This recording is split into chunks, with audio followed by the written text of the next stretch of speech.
जय भीम, जय भारत, जय संविधान, जय मंडल, जय जोहर।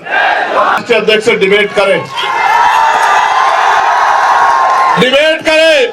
मैं सामान्य डिबेट में इसलिए नहीं जाता क्योंकि आजकल चैनलों पे डिबेट का अस्त्र खत्म हो गया है। अपने स्वाभिमान सम्मान की रक्षा स्वयं करनी है, वहां कोई भी आके बैठ जाता है, कुछ भी कहने लग जाता है। हम इतने लोगों का प्रतिनिधित्व करते हैं, इसलिए हमारी जिम्मेदारी है कि हम अपने सम्मान की रक्षा भी स्वयं करें। इसलिए मैं चैलेंज करता हूं कि जिनका भी प्रतिनिधित्व लोकसभा में है, उस पार्टी का कोई भी राष्ट्रीय अध्यक्ष यूजीसी के विषय पे हमसे डिबेट करे, और जो कमजोर वर्गों के विषय पर डिबेट करे, मुसलमानों के विषय पर डिबेट करे, ईसाइयों के विषय पर डिबेट करे, सिखों के विषय पर डिबेट करे, बौद्धिस्टों के विषय पर डिबेट करे, कर्मचारियों के विषय पर डिबेट करे, किसानों के विषय पर डिबेट करे, दलितों पिछड़ों के हक अधिकारों के विषय पर डिबेट करे, तो हम उनको जवाब देके बताएंगे कि हम जमीन से आए हैं, किसी नेता के पोते बेटे पोती बेटी नहीं है। हमें जमीन का पता है कि आज हालात क्या हैं और लंबे समय से हालात क्या। प्यारे साथियों, मैं जानता हूं शिक्षा के दरवाजे किसी और ने नहीं खोले। अगर राष्ट्रपिता ज्योतिबा फूले प्रयास नहीं करते तो आज हमारे तन पे ये कपड़े नहीं आते। अगर शिक्षा में सबसे बड़ा योगदान किसने दिया है तो राष्ट्रपिता ज्योतिबा फूले ने दिया, माँ सावित्रीबाई फूले ने दिया, माँ फातिमा शेख ने दिया। प्यारे साथियों, इस देश में जिस आरक्षण को रोज बुरा भला कहा जाता है, हालांकि किसी की हैसियत नहीं है बुरा भला कहने की, क्योंकि जब आप ये कहते हैं, जब आप एक उंगली किसी की तरफ उठाते तो चार उंगली आपकी तरफ भी जाती है, तीन उंगली एक अंगूठे का रुख भी आपकी तरफ होता है, जो आपको ये बताता है कि एक बार अपने गिरबान में भी झांकिए। जो लोग 10% आर्थिक आधार पर आरक्षण लेते हैं, संविधान के विरोध में जो आया है, वो भी आरक्षण पे सवाल खड़ा कर सकते हैं। किस आधार पे? किस आधार पे? जो लोग सदियों से आरक्षण का लाभ लेते आ रहे हैं, तमाम संस्थानों पे काबिज हैं, जिन्होंने कमजोर वर्गों के लोगों को उनकी दुख तकलीफों के बाद, उनके भूखे पेट के बाद, जब उनकी बच्चों को तन ढकने का अधिकार नहीं था, जिन्होंने उनके आंसुओं के बाद भी, जिनके मुंह से एक शब्द भी हाय का भी नहीं निकला कि इनके साथ गलत हो रहा है, वो हमसे सवाल कर रहे हैं। नहीं, आपको कोई अधिकार नहीं सवाल करने का। अगर सवाल करना चाहते हैं तो अपने अंदर पैदा करिए कि आपके अंदर न्याय की क्षमता है, आप न्याय प्रिय हैं, पहले साबित करिए, फिर आके सवाल कीजिए, हम आपके सारे सवालों का जवाब देंगे।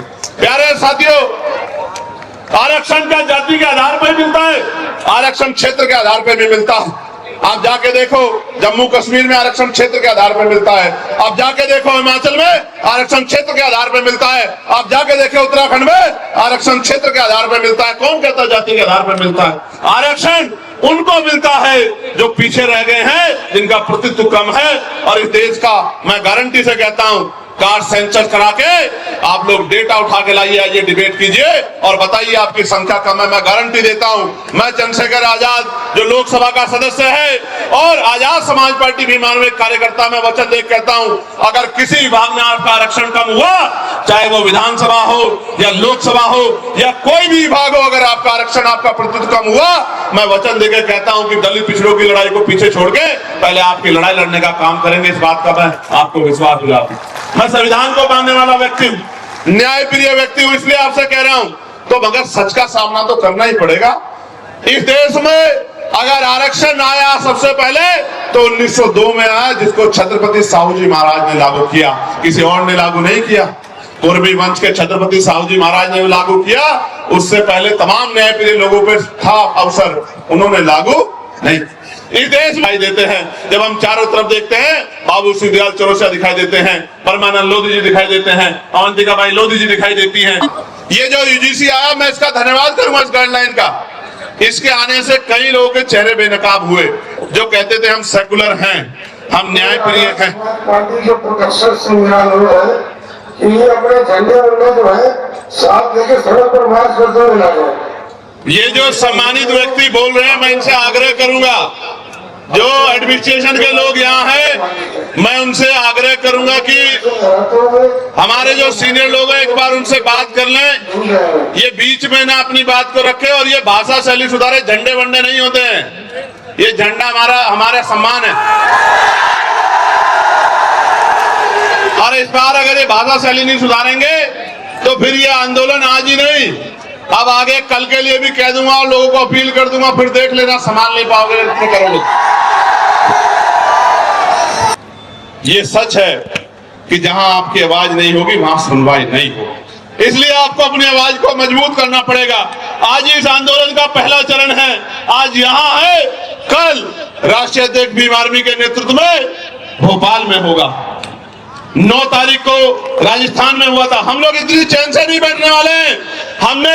हमें जब मुझसे कोई पूछता है कि चंद्रशेखर भाई कैसे आए जीत के, तो मैं कहता हूं मैं नहीं आया, मेरे लोगों ने मुझे चुन के भेजा है, क्योंकि आज उनकी आवाज को उठाने वाला कोई भी नहीं है। आज उनके दर्द पे, उनकी दर्द पीड़ा पे बोलने वाला कोई नहीं है। मेरी क्या औकात थी कि मैं आ जाता लोकसभा में, मेरे लोगों ने वोट और नोट देके मुझे चुन के भेजा है। मेरी जिम्मेदारी बैठती है कि अगर उनकी तरफ आंच आए, उनकी तरफ उंगली उठे, तो मैं भी बोलूं और अपने साथ के जागरूक लोगों को भी बोलने के लिए तैयार करूं। इसलिए आज ये आंदोलन हो रहा है। प्यारे साथियों, हम अपने लोगों के हितों से किसी भी कीमत पे समझौता नहीं करेंगे। और अगर हम जैसे लोग चुप हो गए, हम जैसे लोग बैठ गए, तो मैं लिख के देता हूं कि फिर कोई हिम्मत नहीं कर पाएगा कि वो लड़ाई को लड़ ले। हमारे नेताओं के लिए, कार्यकर्ताओं के लिए समाज हित पहले है, व्यक्तिगत हित बाद में है। हम मिट तो सकते हैं, लेकिन समाज के हितों से समझौता करके झुक नहीं सकते। मेरी बात को आप याद।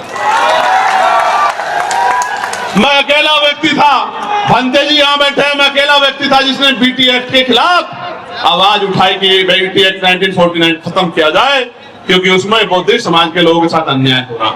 तो एक घटना मेरे जिले में घटी, जहां शोभा यात्रा निकालने के लिए परमिशन को लेकर विवाद हुआ। अब उन बच्चों से कहलवाया गया कि भाई चंद्रशेखर भाई ने मदद नहीं की। पहली बात तो बच्चे मुझे कभी मिले ही नहीं, ना मैं छुटमलपुर जाता हूं। मैं यहां से जाता हूं तो अपनी जिम्मेदारी अदा करने के लिए नगीना जाता हूं, नगीना से निकलता हूं तो देश भर में जाता हूं। मैं कभी आराम करने छुटमलपुर जाता ही नहीं। वो बच्चे मुझसे कभी मिले ही नहीं, वो मुझे कुछ बताते तो मैं उनके लिए लड़ता, हल करने के लिए कोशिश करता। हालांकि कोई ऐसा थोड़ा जो मेरी बात टाल दे वहां। आप समझ रहे हो भाई, राजनीतिक रूप से भले ही मैं वहां बहुत मजबूत नहीं, लेकिन सामाजिक रूप से इतना मजबूत हूं। मैंने इतना काम किया, किसी को भी कह दूंगा वो अपनी नाक नीची करके मेरी बात को मान, इतना दम मैं रखता हूं। लेकिन काम की बात जानो, वो बच्चे मेरे पास आए नहीं, मैं घर गया नहीं, लेकिन चला गया कि देखो चंद्रशेखर भाई ने मदद नहीं की। भाई आप मुझे बताओ, मेरे पास कोई मामला नहीं आएगा, मैं कैसे मदद कर दूं? जय भीम, जय भारत, जय संविधान, जय मंडल, जय जोहर। आवाज दो, आवाज दो, यूजीसी गाइडलाइन लागू करो, यूजीसी गाइडलाइन लागू करो। जब ये यूजीसी गाइडलाइन के खिलाफ कोर्ट में गए लोग, तो सरकार की जिम्मेदारी थी कि वो पैरवी करती। आप, क्योंकि सुप्रीम कोर्ट की जो कार्रवाई है वो भी अब ऑनलाइन है, तो सॉलिसिटर जनरल जो है हमारे, उन्होंने एक शब्द नहीं कहा कि भाई ये होना चाहिए, इसमें कोई कमी नहीं है। अगर वो बोलते तो मानते सरकार इस पक्ष में थी। गौर से सुनो, क्योंकि जब किसानों के खिलाफ कानून बने और किसान आए कोर्ट में, तो सॉलिसिटर जनरल उसकी खूबियां गिना रहे थे। 370 पे खूबियां गिना रहे थे, 3 तलाक पे खूबियां गिना रहे थे, और तमाम कानूनों पे खूबियां गिना रहे थे। लेकिन यूजीसी की गाइडलाइन पे जब रोक लग रही थी, तो जेब में हाथ डाल के खड़े थे। मुझे बड़ी तकलीफ होती है कि जिनको हम रहनुमा समझते हैं वही हमें मारने के पीछे चले।